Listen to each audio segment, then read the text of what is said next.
Good morning. We have a great broadcast today, and I'm going to be doing a reading from some of Thomas777's best tweets. And I had the honor and privilege of getting to read a lot of these tweets live when they were first posted on the old fora and on Salo and so forth and so on. I also had the privilege of reading Thomas777's tweets when he was 28 years old and on every steroid known to mankind when Nick had his old speakeasy forum, which he hard deleted. So unfortunately, some of Thomas's best content is now lost to posterity, though I wonder if it really is, because that material would be better than the Bowden tapes and even more embarrassing for Thomas than this content.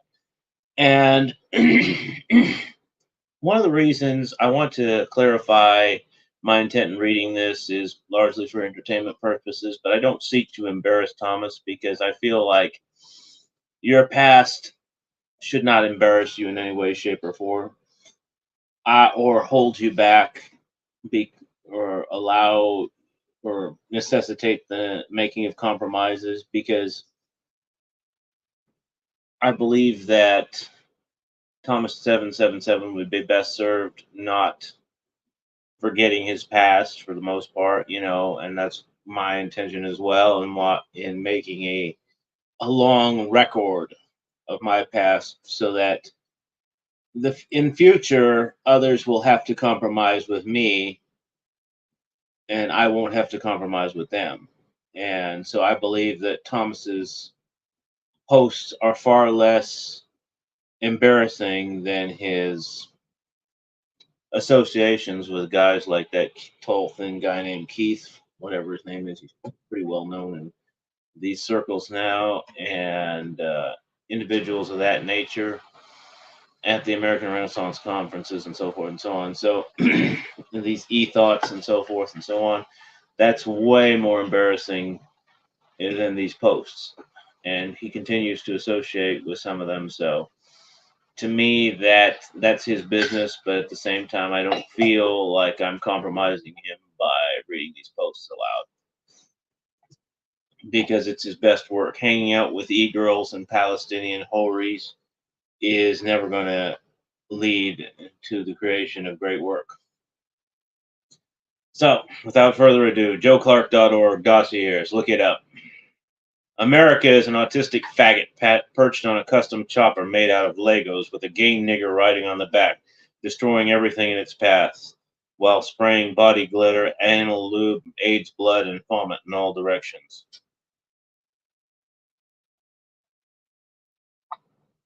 Dr. Brandt's position is that Donald Duck should be gibbeted because he starred in a movie house reel one time where he performed the Charleston in a lewd manner, thus inspiring flappers to be plied by rapacious Negro jazz musicians bearing reefer. Now, I'll explain that post because a lot of people aren't going to see the content or context. Dr. Brandt posted on Majority Rights, I believe, and on the fora somewhat. And he was an autistic German, probably elderly, because all his references were back in time, though. You have to remember, if you're reading a bunch of old books, people like Evola were condemning Negro jazzmen back in the 30s, and that was popular to condemn in terms of race. And so Dr. Brandt's references were from like back in the 30s, because I think he just steeped himself in the study of the old books too much. I think in America, if you're liberal, if you want Negroes to gangbang your daughter, and you're conservative if you want one Negro to marry her and start behaving himself. The Negroes are unique because, like 1800 pointed out, they just use their sinecure to try and live like the monopoly guy. They don't work to improve the political power of blacks generally, like Chinese or even Mexicans do. Give a black a no-work job funded by federal pork to the tune of 150K a year, and he'll buy a Mercedes, torture waiters, pretend to be a pimp, then declare bankruptcy. Give a chink the same job, and everyone from his village is suddenly living well, and he's laundering money through a Chinatown community center. Here's another good one.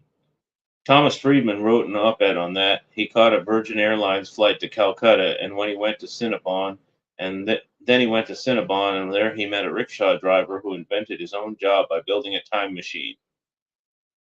Friedman was so impressed that he installed the time machine on his Segway, and he and the coolie had dinner with Caligula. Now, for the Zoomer kids who seem to be drawn to the Thomas777 posts, I'm going to give you a break today and explain this post. In the mid 2000s, Thomas Friedman was the apostle of neoliberalism and Americanism from a kind of a left neocon perspective, thoroughly left, but he would talk about going to some third world country in which he would be the stereotypical ugly American tourist, but then meet a genuine representative of that country who gave him hope for the future, allegedly. And by all accounts, he was making up these figures. These were all fictional pieces, kind of like Hunter S. Thompson. Only he didn't actually meet these people. In other words, he just made up these characters to serve his narrative better. Here's a good one I'm going to read. And this one, again, is not going to have a great deal of meaning. I've explained several of these to you. I'm not going to even explain this one. I refuse to elaborate on this one. Forward. Every generation is charged with that often daunting task of chronicling the lives and letters of its greatest thinkers. As a boy, I remember reading John Kennedy's Profiles in Courage and being moved by the salutary reverence that the fallen president had afforded to his contemporaries, many of whom he had traded hostilities with from the opposing side of the aisle. As a grown man, when I came to serve in the cabinets of many internet warlords, mired in the serious business of internet racialism, I came to appreciate Kennedy's sublime humility even more. Most of the readers will not have any personal recollections of Kane 123 or his sometimes cyber sex buddy Osmium 14. Some might even allow their view of this historical giant to be colored by the fact that he carried on late night fap sessions with a fellow internet troll. I'd behoove those readers to understand and appreciate that great men are often inspired by their eccentricities, and to bear in mind that behind every J. Edgar Hoover is an abidingly loyal Clyde Tolson. This one is read for my own amusement, not yours.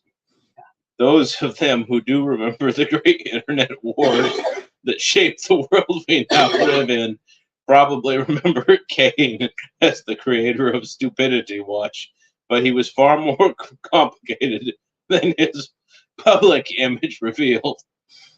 He was a coonist who proudly and unashamedly declared his support for Pol Pot before an enraged gallery of 3 or 4 viewers. He one time even selflessly donated the $5 in lunch money that his mother had given him to Chain Mint Pasuk so that the cause of the 1970s kite karate man Zionism would not be defeated by mayonnaise slurping net Nazis and cackling CI warlords whose anti-Semitism had been hardened by loony bin stints on the taxpayer's dime. Ultimately, to understand the early 21st century, we must understand the life and legacy of Kane 123. And there is no better way to know this warrior poet, Gahanist Kunist, Pol Pot supporting panoptic watcher of stupidity, than to read the man's own words collected here for posterity.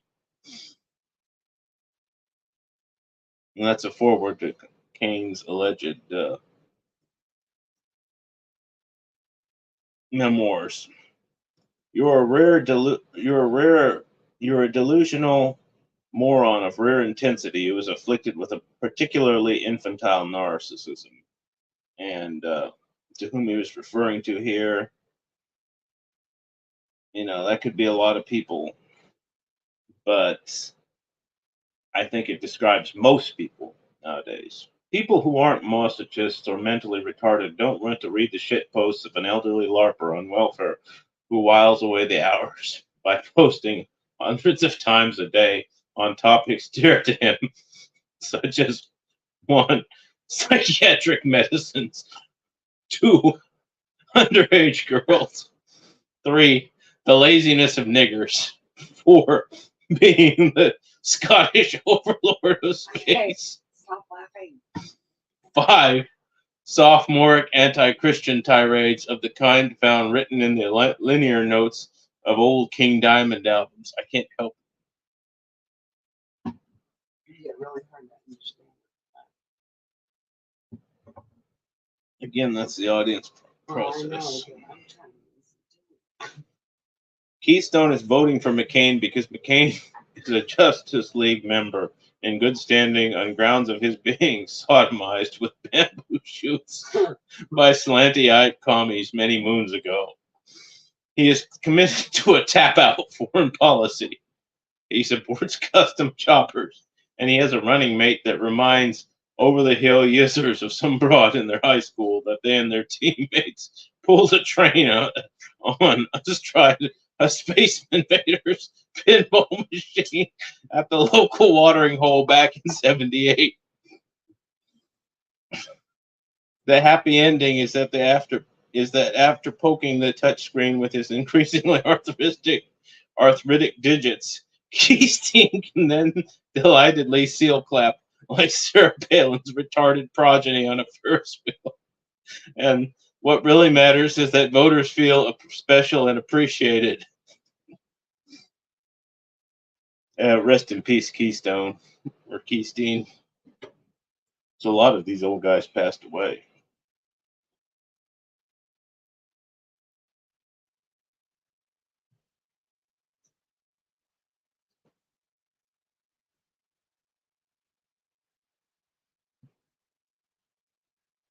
Looking for another one. I'm looking for one that won't make me laugh too hard.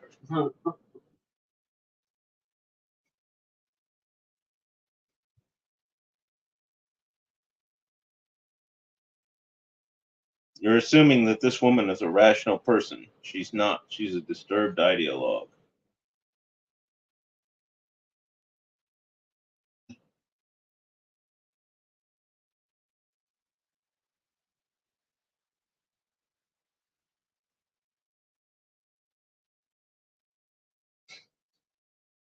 Mind you, I am no stranger to violence. I served in Iraq for 7 hours as an adjutant to Paula Broadwell during a layover in Baghdad en route to Amman, Jordan. For my willingness to risk life, limb, and sanity for the American people and freedom, I was awarded 700 medals, including the Platinum Cock with Oak Leaf Testicles, the Order of Barney Frank, the Anti-Bullying Medal, and a Presidential Citation for Excellence in Military Sport Recreation.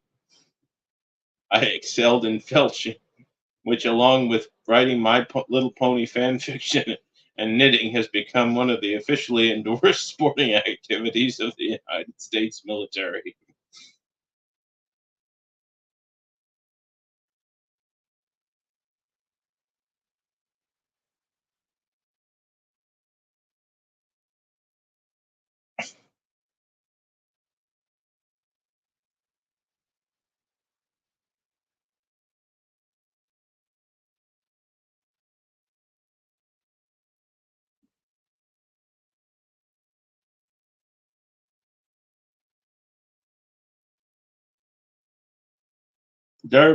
Speaking of John Derbyshire here, is a fucking idiot and he's irrelevant and his article is fucking stupid. It's deliberately written with a precocious affectation and it's pointless. It's moronic attention seeking. It's the equivalent of Howard Stern telling a dick joke on the air because people can't handle the truth. Anyone who thinks that A, people aren't actually aware of nigger pathologies, and B, that white parents sit down with their kids and explain to them that they need to avoid Six Flags parks when niggers are there, while also seeking out black friends for careerist reasons, is a complete and total weirdo, or they're entirely out of touch with reality. You should look at this Derbyshire situation as more of the same obnoxious, faggoty, carnival like make believe discourse that is entirely characteristic of controlled media. Derb is supposed to rail against those gosh darn liberals and whine about nigger crime. His opponents are supposed to act shocked and outraged and claim that his naughty words are outside the scope of respectability. Then some other Jew faggot like Bill Maher will weigh in with a nasally inflection about where do we draw the line? And all the idiot joy viewers will decide that they're really cued in to the important issues of the day.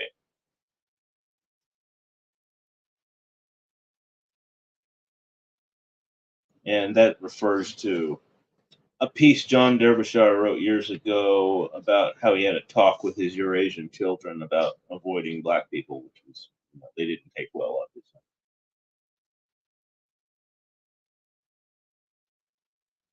And it was a problem of having kids too late with a Chinese woman so they'd be smart. See how that worked out for him. Bruce Lee's sparring partner. I have a tattoo of two Leathermen on choppers getting married on an aircraft carrier that is floating on the Bering Sea. And the minister marrying them is an anthropomorphic blue crab who is holding a flaming car on and wearing a yarmulke. In the sky behind the carrier is the ghost of Martin Luther King. It's Martin Luther King Day. And Harvey Milk depicted as Saint Gabriel. The sun is making a duck face and giving a thumbs up while he makes the moon tap out in a rare naked choke. I show it to girls sometimes and they offer me first date bareback anal. Michael Moore. Thomas didn't write that. White trash hicks have been destroyed by the internet. They can't cognitively handle it. It's like when pygmy headhunters first encountered firearms or Comanches were given whiskey. This is very true. And it turned them all into blacks. It's where we got the Wiggers, and this is the very early days. It wasn't, Walmart internet for the first time.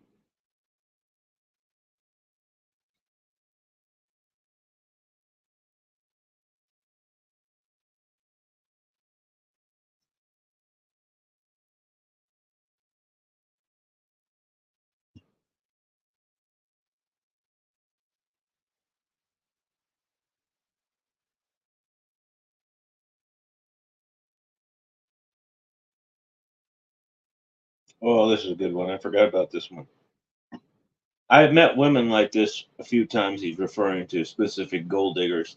They think they're so beautiful and desirable that they can be honest about their gold digging aspirations. Now, let me preface or put this in parentheses very quickly. We're seeing the emergence of women like he's describing again as potential thought leaders on Twitter now. So I think this quote is especially salient at this time. They think they are so beautiful and desirable that they can be honest about their gold digging aspirations and it will make no difference. One memorable time I was asked, out of the blue in mid conversation, "What car do you drive?" She then explained that she was here looking specifically for men who drive expensive cars. I don't think this type of woman is unusual in posher venues. The trouble is that everybody decides that they are going to scrupulously honor chivalry when confronted by these little animals, which is tantamount to trying to talk it over with a badly behaved dog when it shits on the rug. The proper response to this sort of vulgarity described in the initial post is to approach the offending feral female in question with a Max Beer type swagger. Grope her playfully, and if she objects, ask her if she's ever had her belly slit open and her insides festooned about like so many silly string at a retarded kid's birthday party. If she still wants to act like a cunt after that, you should probably just dump your drink on her and punch her in the gut, aiming for those precious ovaries, of course. Hope this helps. You can't outgrow that kind of stuff. That's where it's at.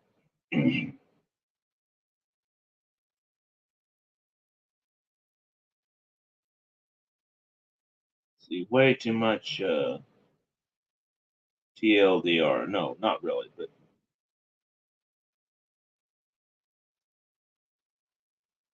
niche. If we had a lot of individuals here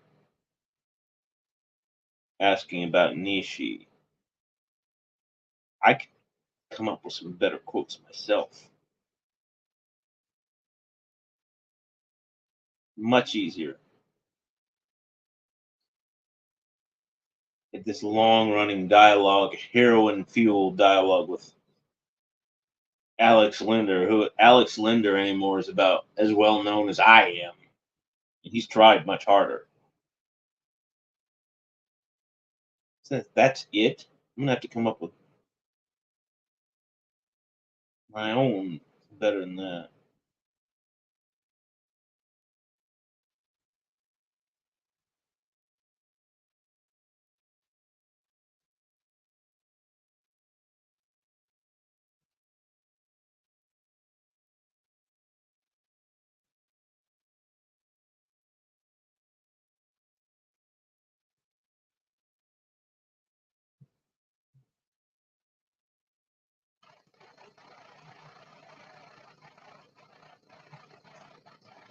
People aren't actually gay. It's a vulgar and idiotic subculture dreamed up by Fruto-Marxists and championed for ambiguous reasons by middle-class losers.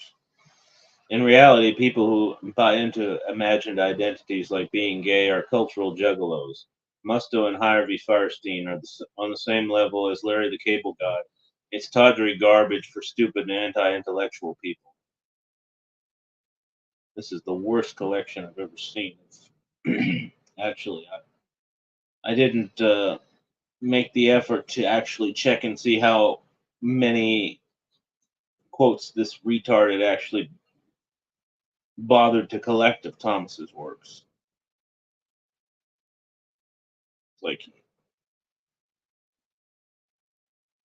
and one of the benefits of me reading them is that I can explain the context behind them. So a lot of these quotes, unless you have the context, you are not going to necessarily appreciate the full humor of it. Since I was there and was in the milieu as well, I can better explain the context of the humor and the sarcasm and so forth and so on, the satire.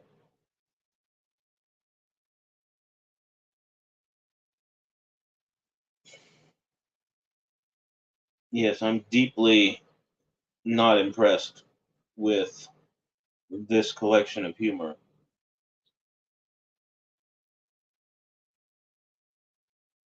This greatest posts, whoever collected this greatest posts, needs to be fired out of a cannon.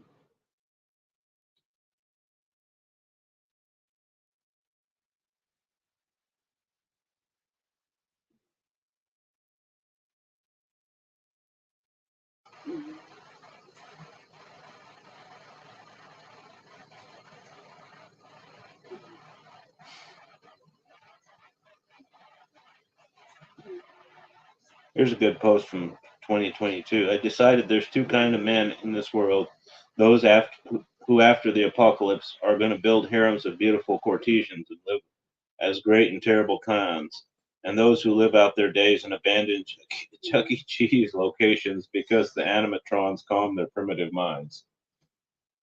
Assuming they work. Joe Clark, Toronto. You need to be locked up, Joe Clark. That's what you came up with is unacceptable. Utterly unacceptable. That funny stuff is not funny at all. There's way more funny stuff than out there. I mean, I'm not saying what I read wasn't funny because obviously it amused me, but there's way better funny material, Thomas 777 material out there. You were very sloppy in collecting that Thomas 777 material.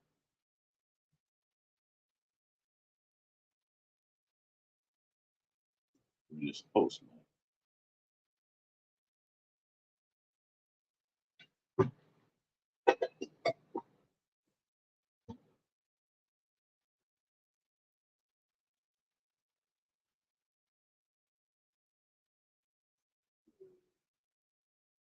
Shut up.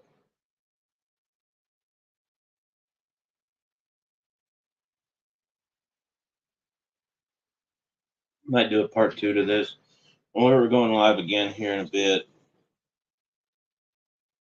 But